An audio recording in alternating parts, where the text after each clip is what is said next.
Let's talk about it. Let's go deep. We all have something to share. KnolShare with Dr. Dave.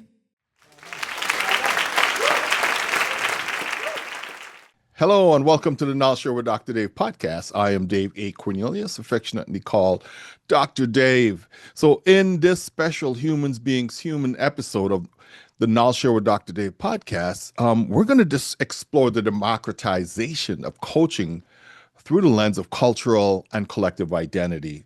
You know, my friend Hasan Rafiq, PCC, he's going to share how coaching can honor diverse traditions, histories, and lived experiences while expanding access across boundaries of class, culture, geography. We're going to examine how coaching empowers belonging, challenges displacement, and creates space for all voices to be seen, heard, and valued in the human experience from migration to technology. This episode explores strategies to responsibly scale coaching while maintaining its human-centered essence, from workplace inclusion to community resilience. We want to discover how coaching can become a tool for collective upliftment and systemic change. So let's welcome my friend Hasan Rafiq. Welcome, Hasan. Thank you so much. Thank you. So, we always start off with someone singing or doing a quote. So what have you for us today? If I start singing, this will destroy your whole podcast. So I have selected I don't think it's going to destroy my podcast. It may destroy your image. So I took the safe route and I decided right. to choose an inspiring phrase, which is "We rise by lifting others" by Robert Ingersoll. And purposefully, I selected this phrase because it reminds me that true leadership is not about individual achievement. It's about creating pathways for collective flourishing.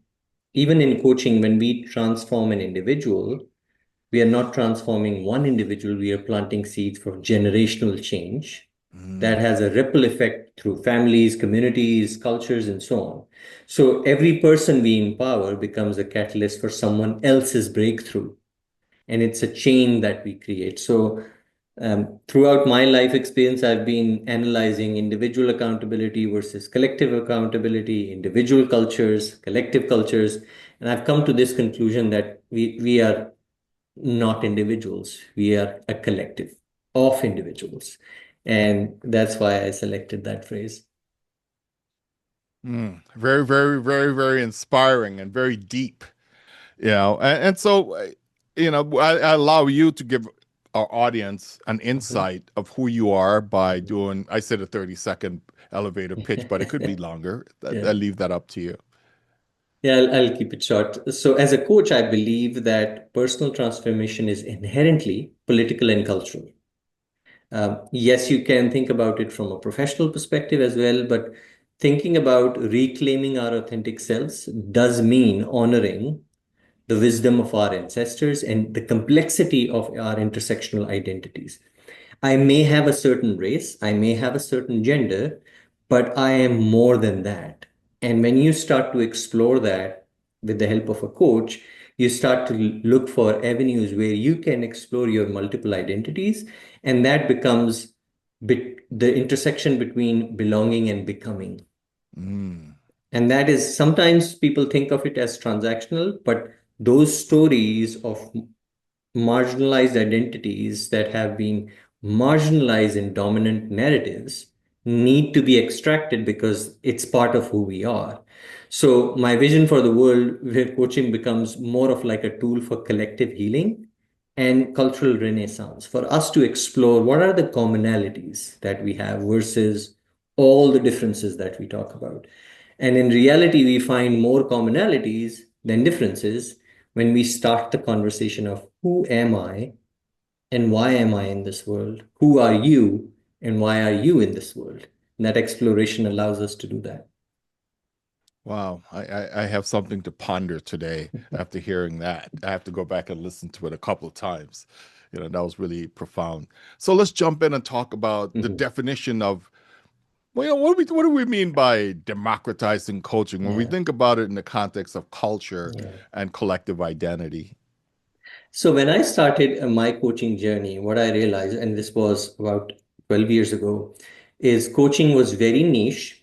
It was seen as a luxury for a privileged few and mostly C-suite. It's still the case, but it Hmm. has become a little more democratized that way. But I see that is a bright side for all humans. It requires us to more of like analyze what are the coaching methodologies that we have developed. Are they Western in their context? Are they individualistic frameworks? For example, when we become a coach, it is we are an empty vessel and questions would lead to insights. That's a very Western way of looking at a conversation, where you are not looking at community accountability. You're not looking at what if a question shames someone because it expects them to be vulnerable, right? All of those are not part of how we are designed as coaches because it was originated in the Western part of the world and has its individualistic values and establishes individual accountability. When you're also wrapping up a coaching conversation, there is a lot of focus or emphasis on accountability. And it is what you will do. How will I find out?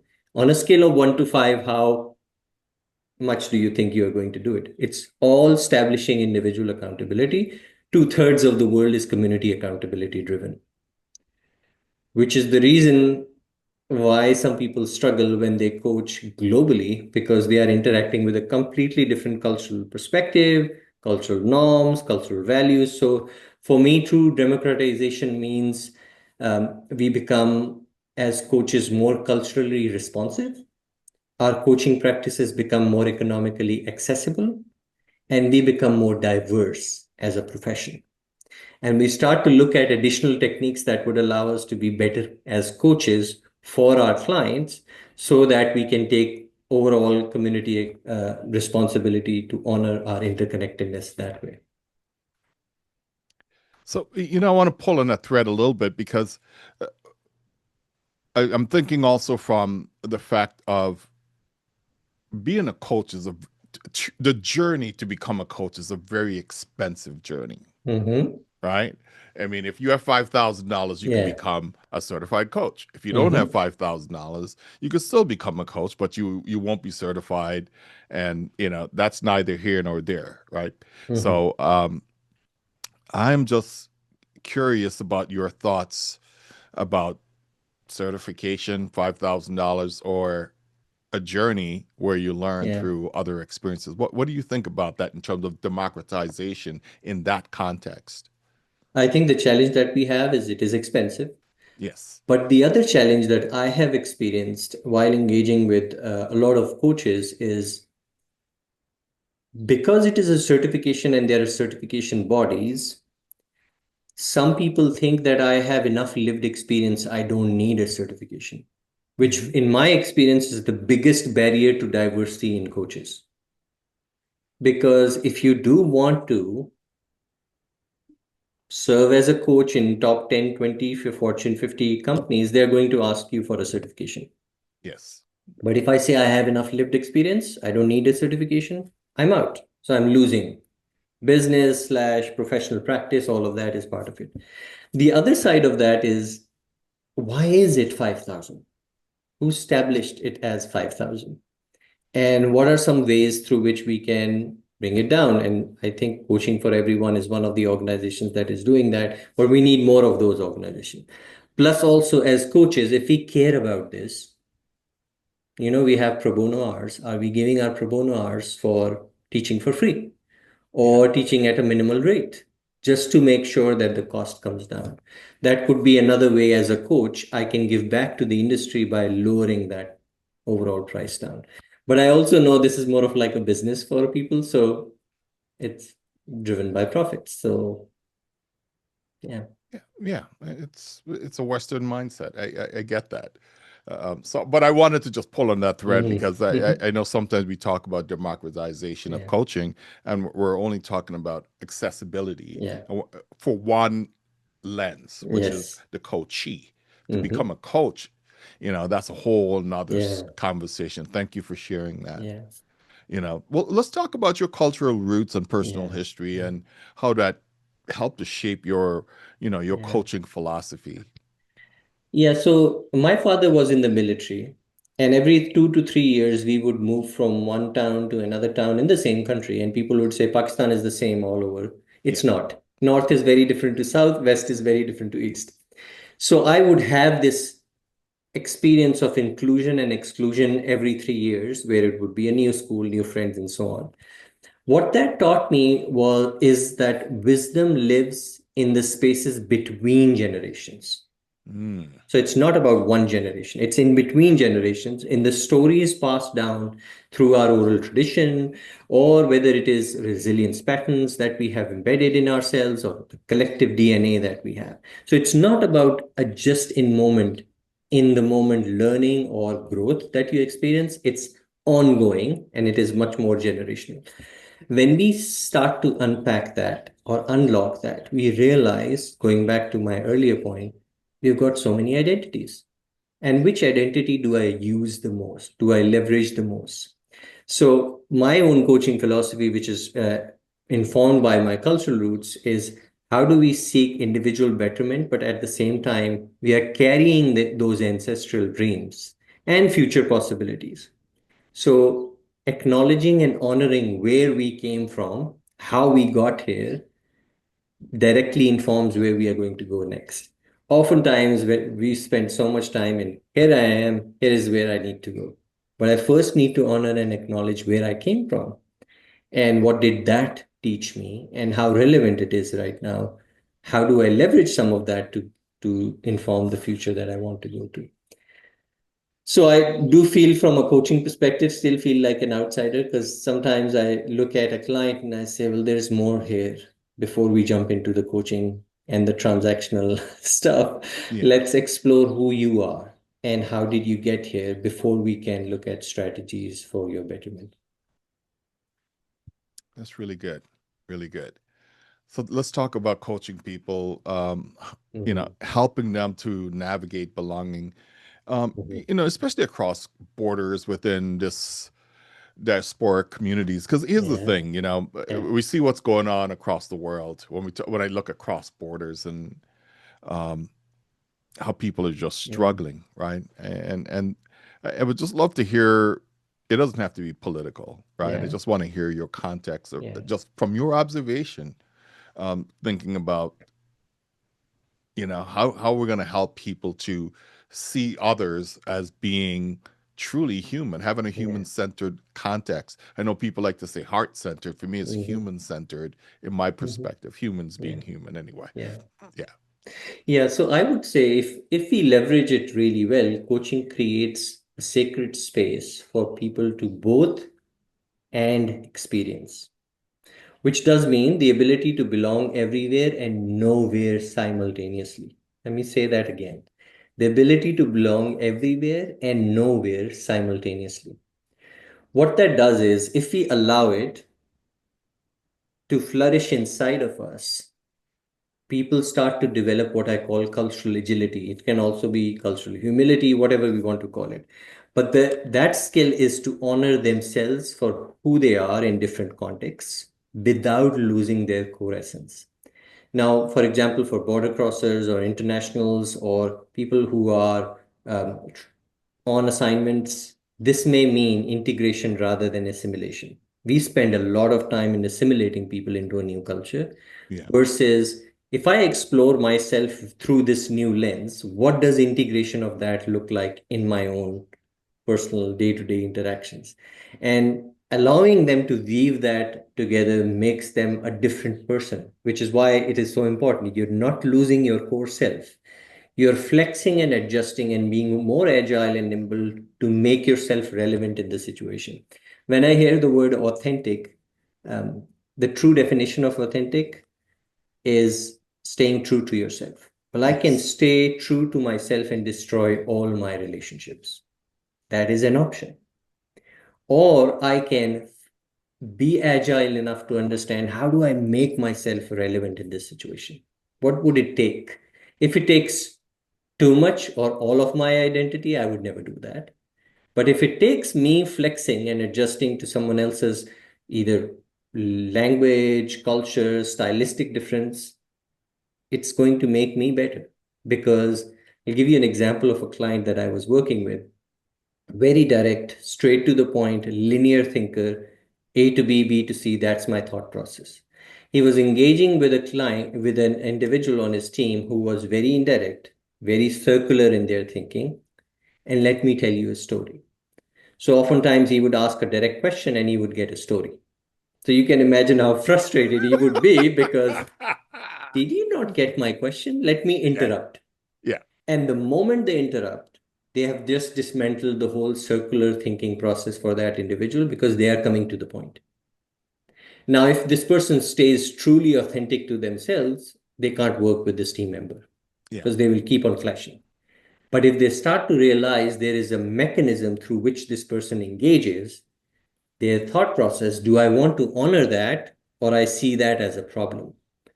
A lot of performance related problems are lack of understanding of who you're engaging with, Yeah. what stylistic difference or language or cultural difference you are engaging with. And the moment you start to switch on that spotlight for people, they realize, oh, there's a way I can engage this person. And also we can mutually adapt to one another.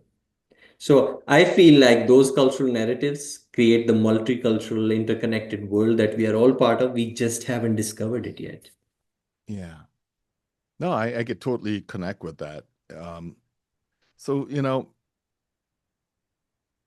coaching, also gives us an opportunity to play a role in honoring diverse traditions and Mhm. histories without imposing like a dominant narrative. Yeah, that's Mhm. part of the Yeah.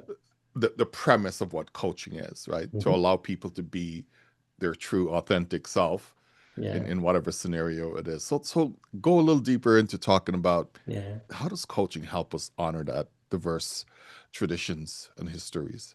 I think coaching as a practice can embed cultural humility to a great extent in every conversation that we have. For that, coaches need to be more of facilitators rather than experts, which we all are, Yeah. creating those safe spaces, those containers for clients to access their own ancestral wisdom and cultural knowing.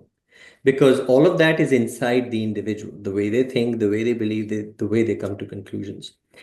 And for us as coaches, we need to develop those methodologies that honor their indigenous practices that make them who they are. And sometimes it is also challenging the Western approaches to healing and growth because they are also designed with the individual in mind. Yeah. Um, this reminds me of a very interesting experiment by a cultural anthropologist who was visiting Africa, and he had a bunch of sweets, and he said, "I'm going to take this bowl and I'm going to put it in front of a tree, and all of you five children make a straight line, and I'm going to say one, two, and three, and whoever gets there the first gets all the candies." And so all the children lined up, and he said, one, two, and three, off you go. And they all raised their hands, held their hands together, walked towards the candy, and touched it together. And he was shocked. He said, how is that even possible? Why didn't one of them run quickly and get all of it? Which is an individualistic way of looking at performance, Yes. excellence, achievement, versus how could I do such a shameful act of running faster than my friends and taking all the candy? That's such a shameful thing to do. Yeah. So, what we are going to do is we are going to go together and everyone gets it. Classical community accountability in action. Mm. And some of our problems, challenges that we have right now is we have a listening pandemic right now. We are talking at each other and we are getting louder and louder at each other. Nobody is listening. I just have a point of view. I want to get my point of view across. If you don't hear me, I'll become louder and louder. That again allows us to just step back, hold on to our thoughts, create the space for being heard and seen and valued, even if you disagree. But there is a civil way of having that conversation, which it's just eroding every single day.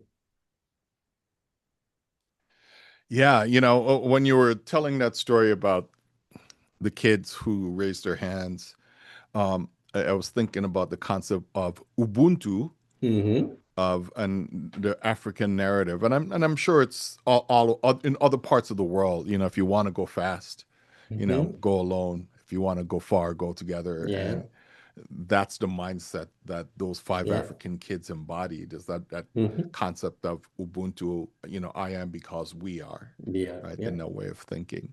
So thank you so much for that Yeah. story.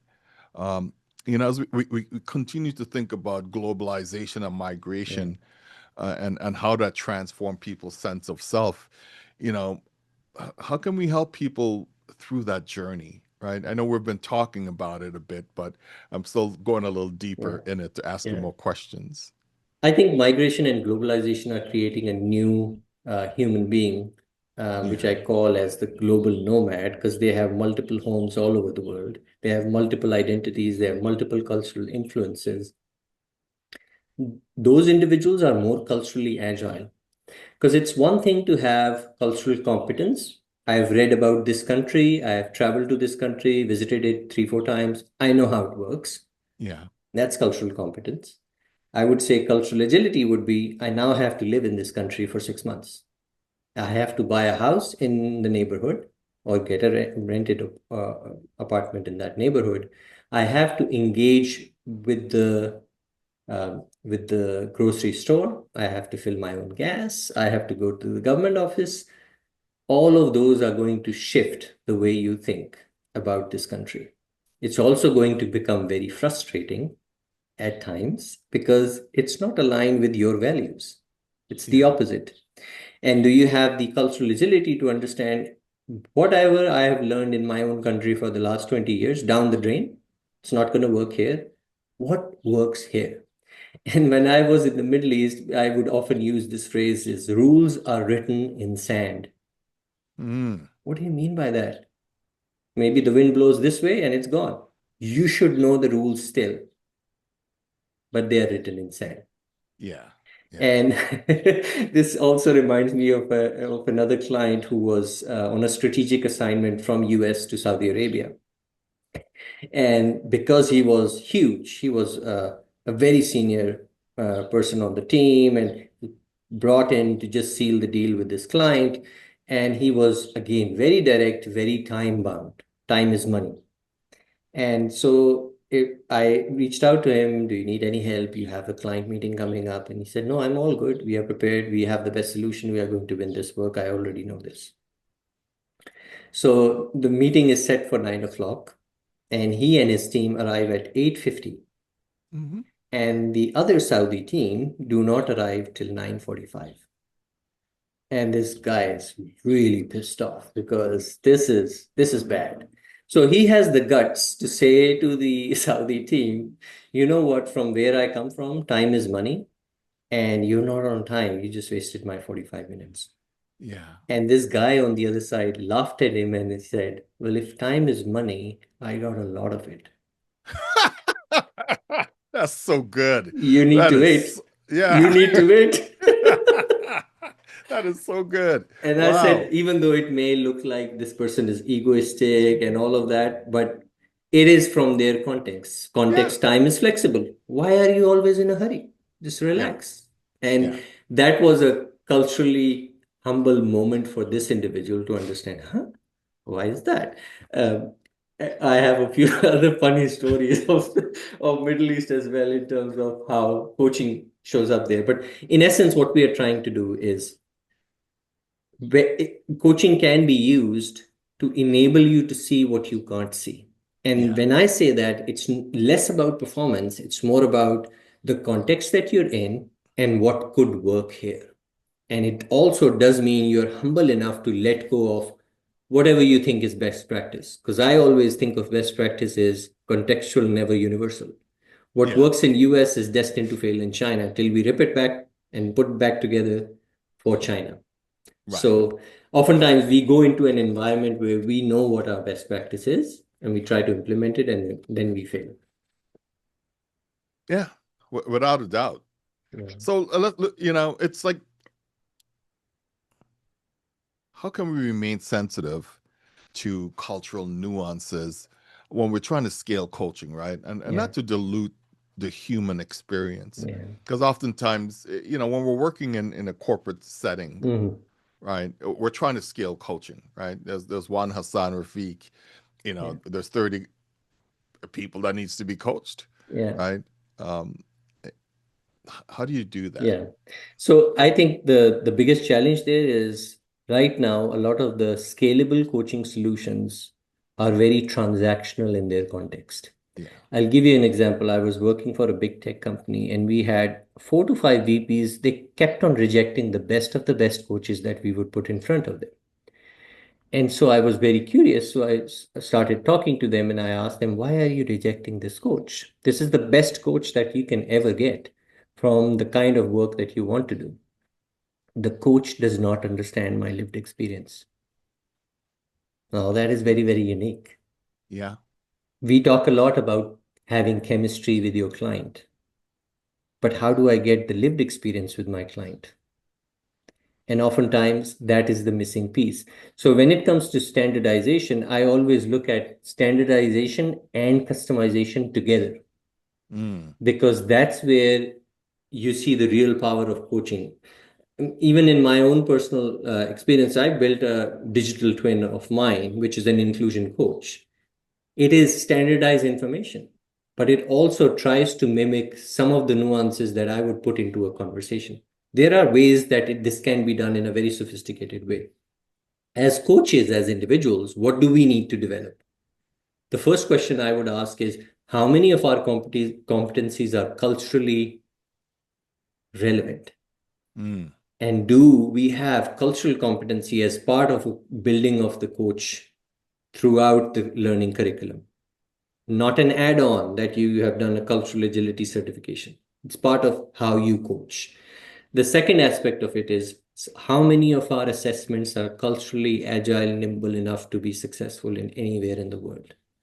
This is where, again, the best practice question would come in because we have standards to build an assessment in the US, and we take that and apply it all over the world as if the Yeah. world aligns with our standards, right? And so that's where, again, as a coach, you need to think about, am I building my own cultural competence, cross-cultural agility, or whatever you want to call it? The tools that I'm using, are they agile, nimble enough to be relevant from a cultural context, or have been built with that in mind? Because the future of coaching will be implemented with technology, but it will be successful if that technology allows for that human connection to be further amplified through an understanding of cultural agility. And I think Mm. that's where we have just missed that opportunity because we are only looking at industrialization and scale of coaching Right. versus the human aspect of it. Okay. So, like, what are your hopes for the future where coaching is a global tool for healing, inclusion, and, just identity exploration? Yeah. I would say that we have a big opportunity. First and foremost, the coaching profession in itself needs to become really, really diverse. And I say really, really diverse, it means really diverse. Yeah. And the one way would be to make sure that we have in all our classes as much diversity as possible as we are building the next 10, 15 benches of coaches in every organization. That's part one. The second one is as it becomes more available, it's no longer a luxury. As I said in the beginning, it was seen as a luxury. It shouldn't be a luxury. And with the technology, if we do it really well, it becomes more scalable, more accessible. But at the same time, we allow for the human aspect to be part of the conversation. And I still believe, even after in the next 10 years, 15 years, the high level transitional coaching where you really shift someone's mindset will not be, AI won't be able to do that. I still Right. believe that because that's where the human to human engagement happens. And the other aspect of that is all our coaches deeply care about marginalized voices. And not only that, they're building their own competency to understand why someone's lived experience is different. What can it teach me about my coaching practice, about my own privilege? And sometimes when we explore that, it becomes really uncomfortable, but at the same time, we know growth lies when we are uncomfortable. Yes, yes, sir. It also allows you to expand your thinking as to what is possible, because now you're thinking about, here is an individual who I don't connect with, have no shared lived experience, but I'm still able to coach them because I am allowing myself to be nimble and agile to understand their lived experience, and they're giving me the space to do that exploration. My hope is that the practice of cultural agility is embedded into the coaching. That's how we just think about coaching as a whole. And we are able to flex and adjust between different coaching techniques, assessment styles, naturally versus I need to go and learn about it. Yeah.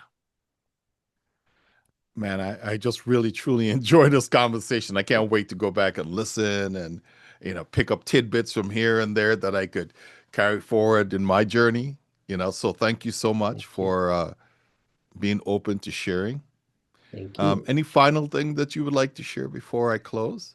I'm just very grateful to you for the opportunity, and hopefully there is an understanding from the listeners that we are way ahead when it comes to coaching, but we have a long, long way to go.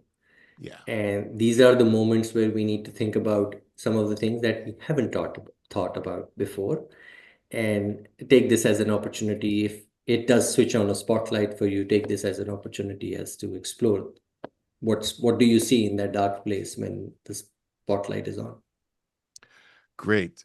So I just want to say, thank you for joining us on this journey through the heart of what it means to coach with cultural consciousness and, collective care. In today's conversation with Hasan Rafiq, and I'm giving a big emphasis there, right? It's probably not the way you say your name, but, we've seen that coaching isn't just about individual transformation. It's about community, history, and the powerful act of making space for every voice to matter.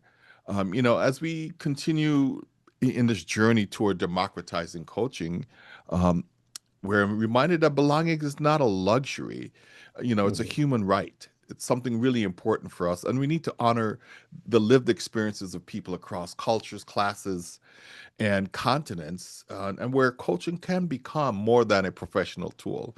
And it becomes a movement toward equity, connection, and healing. And it becomes affordable, right? So that we can all have access to it, which is a really important thing. So, whether you're a coach, a leader, or simply someone passionate about human growth, remember this, that you have the power to shape systems with empathy, listens intentionally. And I say lead with love. And when I talk about love, I'm talking about having patience and kindness, that the definition of what love is. So until next time, keep on showing up with courage, keep honoring our shared humanity, and keep being human. So this is Dr. Dave, and you've been listening to Humans Being Humans. This is the topic or the theme that I have going on for the KnolShare with Dr. Dave podcast, where our stories, help to shape our future. So stay curious, stay kind, and keep walking with each other. So, Brother Hassan Rafiq, I thank you so much. Thank you. Stay tuned right there. We all have something to share. No share with Dr. Dave.